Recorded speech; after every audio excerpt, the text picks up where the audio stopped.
बसंतपुर नामक एक छोटे से गांव में लता और घनश्याम नामक पति पत्नी अपने 2 बच्चे पिंकी और चीकू के साथ एक छोटे से घर में रहते थे।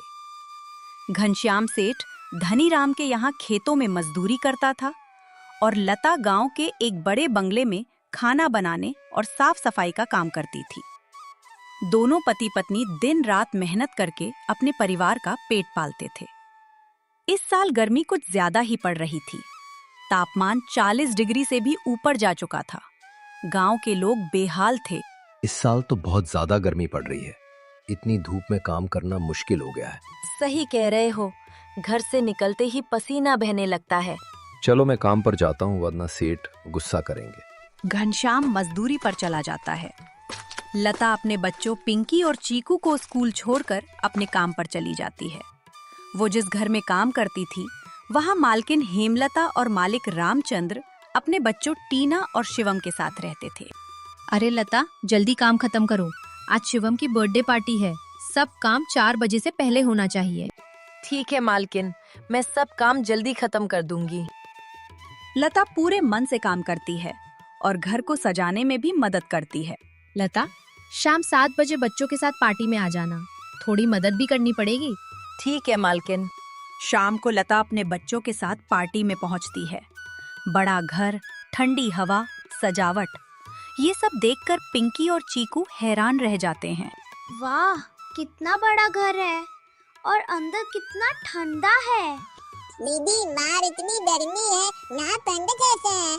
हमारे घर में हर कमरे में एसी है, इसलिए ठंडा है। तो एसी लगाने से घर ठंडा हो जाता है? हम भी पापा से बोलेंगे।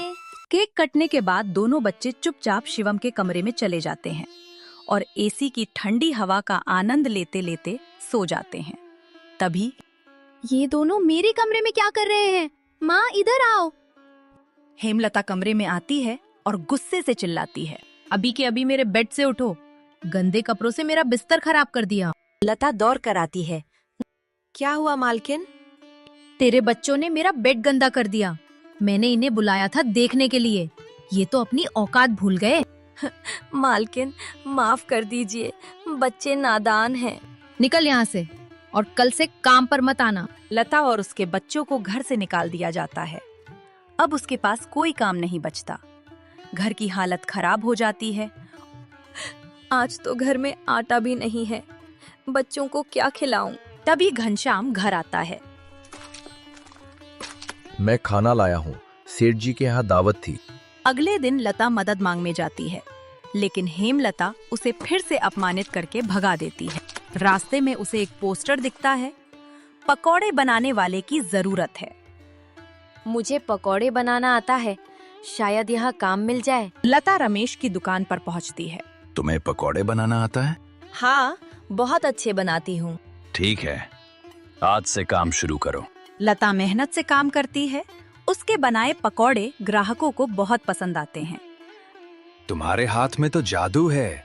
ग्राहक एक्स्ट्रा प्लेट मांग रहे हैं। बस मसाले सही डाले हैं। दुकान की बिक्री बढ़ने लगती है। कल से दुकान में एसी लगाऊंगा, ग्राहक और आएंगे। एसी लगते ही दुकान पर भीड़ बढ़ जाती है और लता की कमाई भी बढ़ जाती है। एक दिन लता सेकंड हैंड एसी खरीदने का फैसला करती है। भैया, ये एसी कितने का है? 10,000 का है। 8,000 में दे दो। ठीक है। लता अपने घर में एसी लगवा देती है। वाह, कितना ठंडा है। ऐसा लग रहा है जैसे बर्फ में बैठे हैं। अब परिवार खुश रहने लगता है। घनश्याम भी नौकरी छोड़कर लता के साथ काम करने लगता है। दोनों की कमाई बढ़ती है और जिंदगी धीरे धीरे पटरी पर आ जाती है। गरीबी कोई कमजोरी नहीं होती। मेहनत और हिम्मत से इंसान अपनी किस्मत बदल सकता है।